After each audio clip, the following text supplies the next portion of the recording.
मार्केटसारखा छान कुरकुरीत जाळीदार डोसा खायचा आहे. चला तर मग रेसिपी पाहूयात.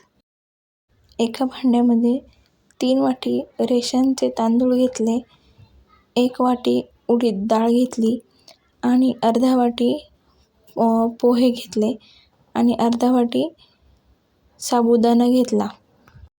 2 ते 3 पाण्याने स्वच्छ धुवून घेतलं. तांदळाला आणि डाळीला कमीत कमी 5 ते 7 तास तरी भिजत ठेवावे लागते. अर्धा चमचा त्यामध्ये मेथीदाणे टाकले. मेथीदाणे हे फर्मेंटेशन करायचं काम करतं. सर्व मिक्स करून 5 ते 6 तासासाठी झाकून ठेवून दिले. बघू शकता डाळ आणि तांदूळ किती छान प्रकारे भिजलेले आहेत. मिक्सरच्या भांड्यात अशा पद्धतीने थोडं पाणी टाकून वाटून घ्यायचं आणि कन्सिस्टन्सी बघू शकता तुम्ही बॅटरची कशी आहे ती. अशा पद्धतीने सर्व डाळ तांदूळ सगळं वाटून घेतलं आणि डब्यामध्ये ठेवल्यामुळे पीठ हे छान प्रकारे फुगतं. मी हे पीठ रात्रभर झाकण लावून ठेवून दिले होते. शक्यतो जिथे गरमी असेल तिथे हा डबा ठेवून द्यायचा. बघू शकता पीठ किती मस्त प्रकारे फुगलं आहे. किती त्याला छान अशा प्रकारे जाळी पडते आहे. असं सर्व मिक्स करून घ्यायचं. पिठाची कन्सिस्टन्सी पाहू शकता तुम्ही. जास्त घट्टही नाही आणि जास्त पातळही नाही. त्यानंतर पिठामध्ये चवीनुसार मीठ टाकून घेतलं. यामध्ये मी सोड्याचा अजिबातही वापर केलेला नाही आहे. मीठ टाकल्यानंतर छान प्रकारे असं मिक्स करून घेतलं आणि साईडला ठेवून दिलं. तोपर्यंत आपण चटणीची तयारी करूया. खोबऱ्याच्या चटणीसाठी एक मीडियम आकाराचा नारळ घेतला आणि असा बत्त्याच्या साहाय्याने फोडून घेतला. बघू शकता किती छान प्रकारे हा नारळ फुटला आहे. खोबरं पटकन निघावं म्हणून बत्त्याच्या साहाय्याने थोडासा मी वरतून असा मार देत होते त्यासाठी. मग आपलं खोबरं पटकन निघणार. आता हे चमच्याच्या किंवा सुरीच्या साहाय्याने तुम्ही काढू शकता. मी चमच्याच्या साहाय्याने हे खोबरं काढते. सर्व खोबरं किती छान प्रकारे निघेल. बघू शकता तुम्ही किती मस्त निघाले हे खोबरं.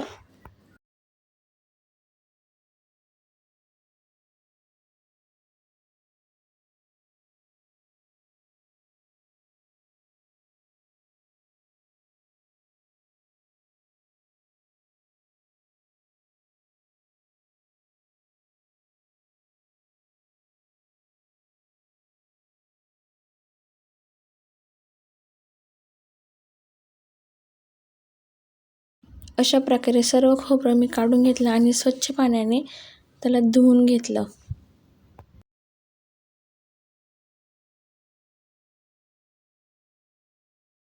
चटणीसाठी हिरवी मिरची, कोथिंबीर, खोबरं आणि लसूण घेतला. हे सर्व मिक्सरमध्ये टाकून घ्यायचं आणि थोडं पाणी टाकून सर्व छान प्रकारे वाटून घ्यायचं. अशा प्रकारे वाटून घ्यायचं आणि एका भांड्यात काढून घेतलं. चटणीला तडका देण्यासाठी एक तडका पॅन घेतला आणि त्यामध्ये 2 ते 3 चमचे तेल टाकून घेतले. तेल चांगले गरम झाल्यानंतर त्यामध्ये मोहरी टाकून घ्यायची आणि मोहरी चांगली तडतडून दिल्यानंतर त्यामध्ये कढीपत्ता टाकायचा. तडका तयार झाल्यानंतर तो या चटणीमध्ये टाकून घेतला आणि बघू शकता चटणीला किती छान प्रकारे तडका बसलेला आहे आणि अशा प्रकारे आपली खोबऱ्याची चटणी तयार झालेली आहे. डोसा करून घेऊया. डोशासाठी अर्धा चमचा तेल मी तव्यावरती टाकले आणि हा बिडाचा तवा पण नाही आहे ना लोखंडाचा तवा आहे. हा एक साधाच तवा आहे ज्याच्यावरती मी चपाती करते आणि अशा प्रकारे सर्वत्र तेल पसरून घेतलं आणि थोडंसं पाणी शिंपडून घेतलं जेणेकरून आपला जो डोसा आहे तो खाली चिकटणार नाही. आणि फुल हाय फ्लेमवरती ही सर्व प्रक्रिया चालू होती. तवा चांगला गरम झाल्यानंतर त्यामध्ये एका वाटीने असं थोडंसं पीठ टाकायचं तव्यावरती आणि वाटीनेच पसरवून घ्यायचं. पटापट पसरवायचं. मध्यभागी जास्त ठेवायचं नाही आहे, नाहीतर मग ते डोसा जो आहे ना तो आपला क्रिस्पी होणार नाही. 1 ते 2 मिनटासाठी असं झाकण ठेवून घ्यायचं आणि 2 मिनटानंतर झाकण काढून घ्यायचं. बघू शकता खालून डोसा खूप छान पद्धतीने भाजलेला आहे. अशा प्रकारे डोसा सगळीकडून काढून घ्यायचा आणि डोसा हा फक्त एकाच साईडने भाजायचा. बघा किती छान आणि कुरकुरीत क्रिस्पी डोसा तयार झालेला आहे. बघू शकता तुम्ही. बघा झालाय ना कुरकुरीत डोसा तयार. आणखी एक डोसा तयार करून दाखवते. छान असा कुरकुरीत मस्त जाळीदार डोसा तयार होतो की नाही बघा. त्यासाठी मी रोजच्याच वापराचा तवा घेतलेला आहे.